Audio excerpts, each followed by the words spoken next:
The same went for last week. And you find yourself here, wondering why. It's going to be a week in which, you got to look at yourself, not look at anybody else. And, you ask yourself, did you do the job? And sometimes you have to go through this process. It's better that you go through it now, but there's no reason for us to be going through it right now. What makes me think what? Okay, because you can't hear it, I'm going to tell you. The one reporter said, what makes you think you're better than them? They beat Dallas, and Dallas beat you. And this is how he responds to that. That doesn't make a difference. We capitalize on it. It don't matter if they beat the Cowboys. We should have beat the Cowboys. So does that make them a better team because they beat them? Not really. They beat us last year, and then we beat them in Washington. So does that mean they were better than us early in the year and we were better later?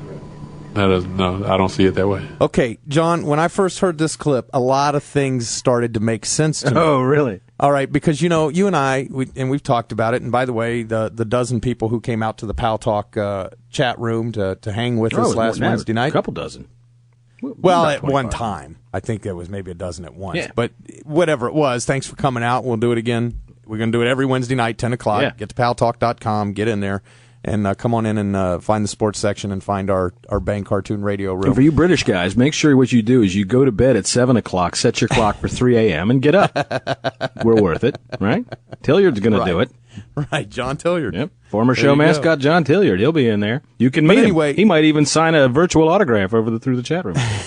Anyway, we talk to all kinds of football fans in those NFL chat rooms every day. Mm-hmm.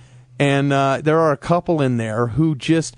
the Eagles could be 0-5 right now, and they'd be talking like they were the greatest team in the world. And I never understood that. They always acted like they had won something. Oh, yeah. Like they were champion of something. And I never understood that, and now I do. It's because Donovan McNabb says things like that, and they believe it. I'm not saying all Eagles fans, but the ones we talk to parrot everything the organization says. They're going to parrot this right here that McNabb's saying. Yeah. So they're going to walk around going, well, we're really the best team in the league. We made mistakes that caused us to lose these games, and we know we're better than those teams, and we should have won. Now I see where it comes from. Well, they're either going to do that, or they're going to go back to it's all up to Cobb. We're never going to win with McNabb in there. And I'm never going to tell you we're going to win until we get Cobb. I've heard that, too. When they get Cobb, they ain't going to win, and then we'll see what happens. There's one guy in that chat room who told me this was an Eagles fan, actually told me they can't win a Super Bowl with Donovan McNabb. And when they were 2-0, he's in there talking trash, and I said, well, what difference does it make? You said you can't win a Super Bowl with Donovan McNabb. And he goes, well, this defense can win one in spite of Donovan McNabb. And then after this second loss in a row, I was in the room Sunday night, and he's going, this defense, man, they're only good for a half. They can't. They're too tired in the second half. They're not going to win anything. And I said, dude, you need to make up your mind. You know why they were too tired in the second half, Tom? Because that's what happens when you get run on like that. When a team runs for 200 yards on your badass defense, it gets tired. But you know what? You know why you don't hear from Eagles fans this week? Because they're all Phillies fans now. Yeah. They're all watching the Phillies. Right. Well, let's go back. Howard Eskin on WIP, dude, he said in August on a Washington radio broadcast that if the Redskins beat the Eagles, that he would walk from Philly to Washington. I'm going to try to find tape of that, and I'm going to try to find tape of what he said yesterday on his show to find out if he addressed that. But when I went to the WIP website and clicked on the Listen Now button, well, what do you know? It shut down the sound of all my computer. Oh. What a hunk of crap. Oh. Jeez. Come on, Vinnies. You think you guys could figure out, who's going to fix the website? What are we going to do now? The website's messing up people's computers. I was embarrassed these last 2 weeks. I mean, the two teams that we should not have lost to. When you make mistakes and you don't capitalize on opportunities, things like this happen. And, there's no way that you can look at this game and say that. I love this line. No, not take anything away from them, but there's no way that this team was better than us. That's the biggest joke of a line I've ever heard in my life. No, not to take anything away from them, but there's no way that they're better than us.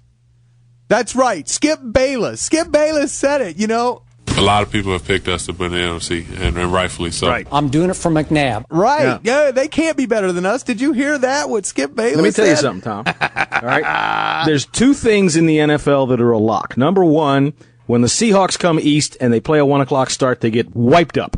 Just like you saw again this past Sunday on a 1 o'clock start in New York, right? Cleaned out, wiped up, gone. Yeah, this side of the Mississippi, forget Right. it. The other thing that's almost a lock in the NFL is that the Eagles score on the first possession. All right? They script those plays out, and they score on the first possession at an astounding rate. All right? It's ridiculous, okay? But what happens is when you score on the first possession and then you break Brian Westbrook's fragile-ass ribs and put him out of the game, and then they get a punt return, all right, 14-0 on the road, Jason Campbell comes back. That team, the Eagles, did not get a first down again until the fourth quarter. Yeah. Now, you want to tell me who's a better team, Donovan? Huh? I was embarrassed these last 2 weeks. I mean, the two teams that we should not have lost to. Yeah. You know, when you make mistakes and you don't capitalize on opportunities, things like this happen. And, you know, there's no way that you can look at this game and say that, I mean, no, not take anything away from them, but there's no way that this team was better than us. The same went for last week. And you find yourself here, you know, wondering why. It's going to be a week in which, you know, you got to look at yourself, not look at anybody else. And, you know, you ask yourself, did you do the job? And you know, sometimes you have to go through this process. It's better that you go through it now, but there's no reason for us to be going through it right now. What makes me think what? Such a drama.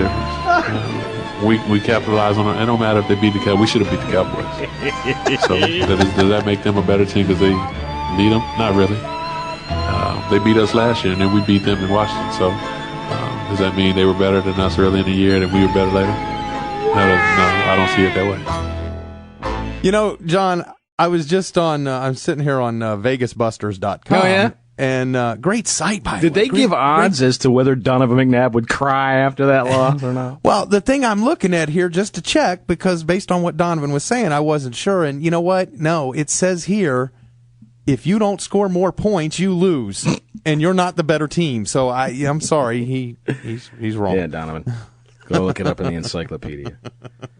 Well, you know, people would think that we just hate Philly. Well, we don't only hate Philly, but we hate the Eagles, and we hate Eagles fans. But it's a nice, good-natured hate, right? Right. But come on, man, just own up to the law. Yeah. Well, we should have won because we're really the better team, but we just didn't. Not to take anything away from them, but there's no way they're the better team. That was a dominant football performance, dude. And that was a direct insult to them, not to take anything away from them. But yeah. Here's what you get, Donovan McNabb. You get a 14-0 lead in the first quarter, okay? And you can't hold it. There's no way that this team was better than us. We should have beat the Cowboys. Right. All right, I'm done crowing. People are going to get tired of listening to this. It's turning into the Redskins hour. A lot of people have picked us to win the NFC, and rightfully so.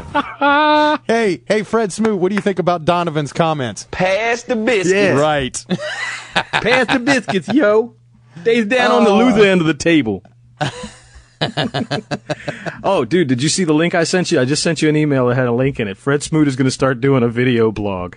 Yeah, I did. I saw that, man. That ought to be great, great material. Yeah, we got to see if he will play with us.